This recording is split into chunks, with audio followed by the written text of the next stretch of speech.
تو وہ مسلم کی ریاکاری سے متعلق ایک معروف حدیث ہے کہ 3 اشخاص سب سے پہلے اللہ تعالیٰ کی بارگاہ میں حاضر کیے جائیں گے،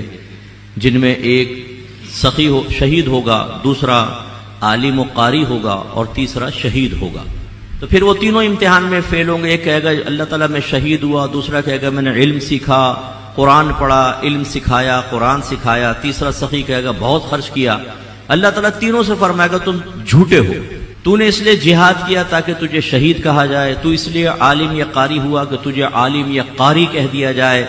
تم نے اس لیے پیسہ خرچ کیا کہ تمہیں سخی کہہ دیا جائے، اور وہ کہہ دیا گیا۔ رحمت کونین صلی اللہ علیہ وسلم فرماتے ہیں کہ ان کو منہ کے بل گھسیٹ کے جہنم میں پھینک دیا جائے گا۔ تو جہاں اس سے ریاکاری کے بارے میں ہمیں خوف محسوس کرنا چاہیے کہ جو عمل اللہ کی رضا والا ہو اسے اللہ کی رضا کے علاوہ کسی چیز کے لیے نہ کریں، نہ لوگوں کو راضی کرنے کے لیے، ان کے قلوب کو مسخر کرنے کے لیے، محافل میں جگہ پانے کے لیے، نقصانات سے بچنے کے لیے، ذاتی مفادات حاصل کرنے کے لیے، مال و متاع حاصل کرنے کے لیے۔ بعض بھائی کہتے ہیں مصعب آپ بہت نعت خوانوں کے خلاف بولتے ہیں، نعت خوانی کے۔ بھائی میں نہ نعت خوانوں کے خلاف بولتا ہوں نہ نعت خوانی کے، میں اس نعت خوانی کے خلاف بولتا ہوں جو اس طرح باادب نعت خوانی کے خلاف ہے، جس میں معاذ اللہ ایک داڑھی منڈا نعت خوان جو نبی کریم کی سنت کا مذاق اڑا رہا ہے، آپ اس کو عزت دیتے ہیں اور پھر اس پہ ایسے پیسے لٹاتے ہیں جو پہلے مخصوص مقامات پہ لٹائے جاتے تھے، اب وہ یہ اسٹیجز کے اوپر ہو رہا ہے اور ہلڑ بازی ہو رہی ہوتی ہے، دیگر چیزیں نماز قضا ہو رہی ہیں، اس کے ہم مخالف ہیں۔ نعت کے یا نعت خوان کے کون مخالف ہو سکتا ہے؟ تو اس لیے میں تو اکثر لوگوں سے کہتا ہوں کہ اپنے بچوں کو اگر نعت خوان بنائیں ضرور بنائیں، لیکن پیشہ ور نعت خوان مت بنائیے گا۔ اگر پیشہ ور بنا دیا تو ہو سکتا ہے اسی حدیث کے تناظر میں آپ یہ دیکھیے کہ اللہ تعالیٰ نے سامنے کھڑا کر کے فرمائے کہ یہ نعمت دی تھی، جی دی، تو نے کیا جواب میں کیا؟ اللہ تعالیٰ نعت کی خدمت کی، کبھی ایک ایک رات میں 5 جگہ گیا، ادھر بھاگا ادھر بھاگا ادھر بھاگا ادھر بھاگا، اور جواب میں اللہ تعالیٰ نے فرمایا تو نے جھوٹ کہا، تو نے میری رضا کی خاطر یا میرے حبیب کی محبت میں نہیں بلکہ لفافوں کے لیے کی، اس لیے تجھے لفافے کم ملتے تھے تو ناراض ہو جایا کرتا تھا، کوئی لفافے دیتا نہیں تھا تو منع کر دیا کرتا تھا میں آؤں گا نہیں، میرے پیٹ میں درد ہے، موشن لگے ہوئے۔ تو پھر اگر صرف ثواب ضائع ہوتا نا پھر بھی کوئی بات تھی، یہاں تو منہ کے بل گھسیٹ کے جہنم میں پھینکا جائے گا۔ جو آج اگر نعت خوان بھی بیچارہ اگر میری اصلاح کے اوپر مجھ سے یا مفتی منیب الرحمان سے جیسی ہستی ہیں ان سے اگر ناراض ہوتا ہے، بھائی ناراض نہ ہو، ہم تو آپ کو جنت کا راستہ دکھا رہے ہیں، خدا کی قسم ہم آپ کے ہمدرد ہیں۔ یہ جتنے لوگ آپ کی مسکہ پالش کرتے ہیں نا اور کھڑے ہو کر آپ کے اوپر یوں پیسے لٹا کر اور آپ کو ریاکاری پہ مجبور کر دیتے ہیں کہ آپ ایک شعر کو شاید 1 مرتبہ پڑھتے ہیں لیکن 5-5 ہزار کے نوٹ اگر مل رہے ہوں تو آپ اسی شعر کو 25 مرتبہ پڑھتے ہیں کیونکہ میزبان خوش ہو رہا ہے، اب آپ اللہ کے لیے نہیں پڑھتے، تو پھر آپ کا اگر آخر میں ایسا انجام ہوا تو دیتے ہیں۔ ایک اور کوسچن یہ تھا کہ انٹرنیٹ پر خرید و فروخت کرنے کی کیا شرعی حیثیت ہے؟ دیکھیں مسئلہ یہ ہوتا ہے کہ خرید و فروخت کرنا تو بالکل جائز ہے، آپ لے بھی سکتے ہیں اور آپ کسی چیز کو اپنے جیسے آپ کے پاس ہے اس کو بیچ بھی سکتے ہیں،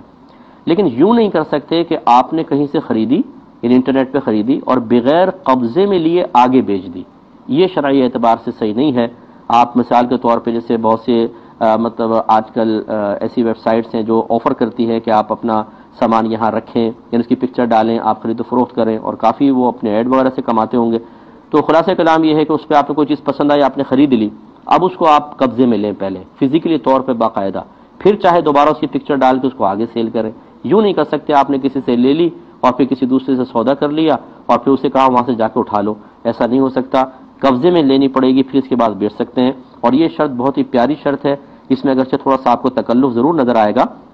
لیکن بعض اوقات ایسا ہے یہ ہو سکتا ہے کہ کسی نے خالی پکچر دکھائی ہو، حقیقتاً وہ چیز ہی موجود نہ ہو اور آپ کسی کو آگے بیچ دیں، پتہ چلے پہلا آپ کا فراڈ کر کے نکل گیا ہے، دوسرا وہاں پہنچا تو وہ چیز ہی نہیں ہے، تو وہ تو آپ کو پکڑے گا اور پھر آپ کا بھی نقصان، دوسرے کا نقصان۔ اس لیے پہلے آپ چیز خرید سکتے ہیں، آپ نے دیکھا خرید لیا،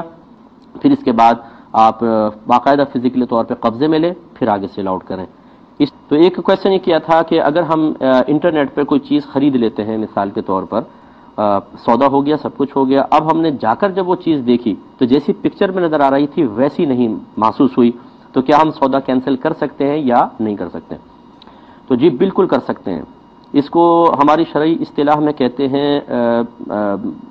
خیار رویت۔ خیار رویت کا مطلب یہ ہوتا ہے کہ بعض اوقات ہم کوئی چیز بغیر دیکھے خرید لیتے ہیں، یا پکچر بھی دیکھ لی تو پکچر سے بہرحال حقیقت کا اندازہ نہیں ہوتا. پکچر میں تو آپ روشنی زیادہ کر کے لائٹنگ ویٹنگ کر کے کھینچے تو بڑی خوبصورت نظر آتی ہے اور چمکتی ہوئی کسی نظر آتی ہے. آپ قریب جا کر ویسی دیکھیں تو بہت ہی عجیب و غریب نظر آئے گی. تو اس کو خیار رویت کا مطلب یہ ہوتا ہے کہ جو چیز آپ نے بغیر دیکھے خرید لی ہو، جب آپ اسے دیکھیں اور وہ چیز آپ کو پسند نہ آئے، ان خصوصیات کی حامل ویسی نہ ہو جیسے پہلی تھی، تو آپ اس کے سودے کو رد کر سکتے ہیں. اسے کہتے ہیں خیار رویت. تو لہٰذا بالکل خیار رویت اس قسم کی چیزوں میں حاصل ہوگا. سامنے والے کو آپ پہلے سے ہی لیکن بتا دیں،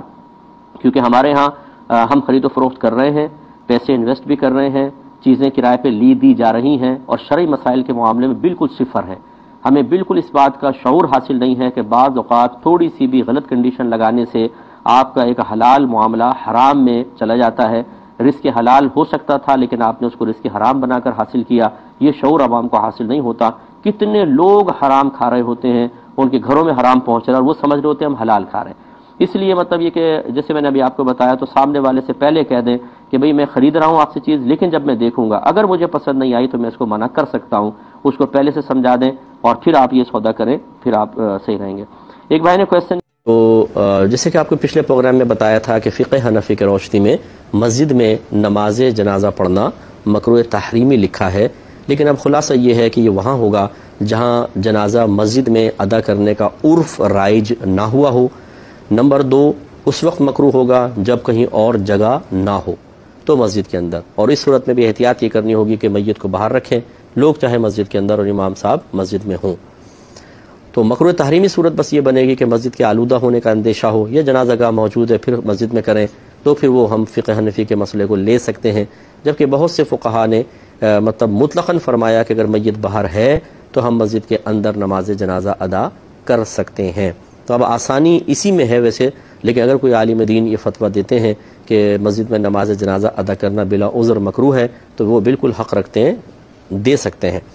اس پر ایک حدیث عرض کی تھی صحیح مسلم وغیرہ کے حوالے سے کہ حضرت عبداللہ بن زبیر رضی اللہ تعالیٰ عنہ نے بیان کیا کہ سیدہ عائشہ صدیقہ رضی اللہ تعالیٰ عنہ نے حکم دیا تھا کہ حضرت سعد بن ابی وقاص رضی اللہ تعالیٰ عنہ کا جنازہ مسجد میں لے جایا جائے، پھر ان کی نماز جنازہ پڑھی جائے. تو اس پر مسلمانوں نے یعنی دیگر صحابہ نے اعتراض کیا. تو سیدہ عائشہ صدیقہ رضی اللہ تعالیٰ عنہ نے بطور دلیل فرمایا کہ کتنی جلدی لوگ بھول گئے ہیں، رسول اللہ صلی اللہ علیہ وسلم نے حضرت سہل بن بیضاء کے 2 بیٹوں کی نماز جنازہ صرف مسجد میں ہی ادا کی تھی.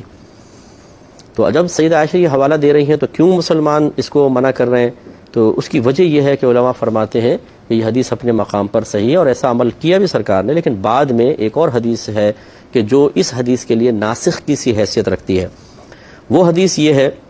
یہ سنن ابو داؤد اور سنن ابن ماجہ میں حدیث موجود ہے. حضرت ابو ہریرہ رضی اللہ تعالیٰ عنہ بیان کرتے ہیں کہ نبی کریم صلی اللہ علیہ وسلم نے ارشاد فرمایا، جس نے مسجد میں رکھے ہوئے جنازے پر نماز پڑھی اس کے لیے کوئی چیز نہیں ہے،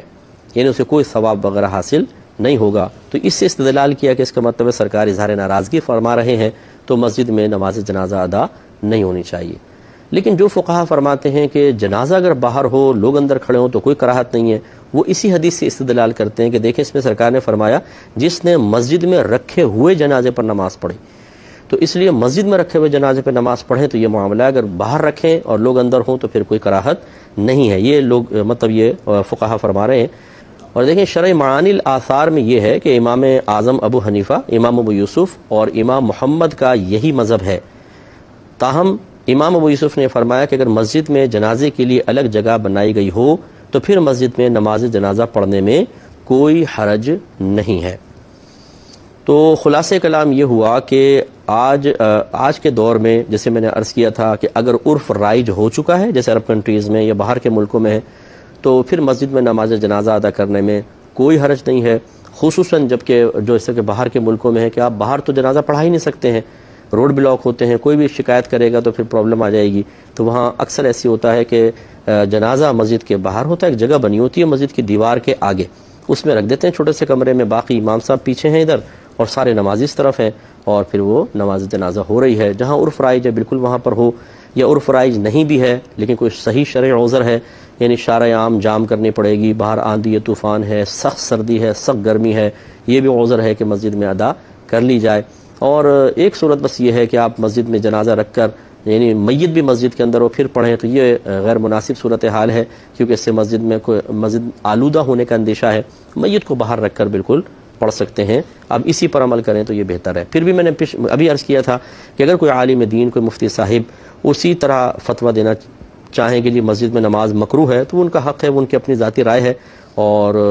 فقہ حنفی کی کتب میں بہرحال یہ مسئلہ اس طرح بھی درج ہے، تو کسی پہ کوئی الزام نہیں ہے، وہ اگر اس طرح فتویٰ دینا چاہیں دے سکتے ہیں، لیکن آسانی اس میں جو ہم نے آپ کو تفصیل ذکر کی ہے۔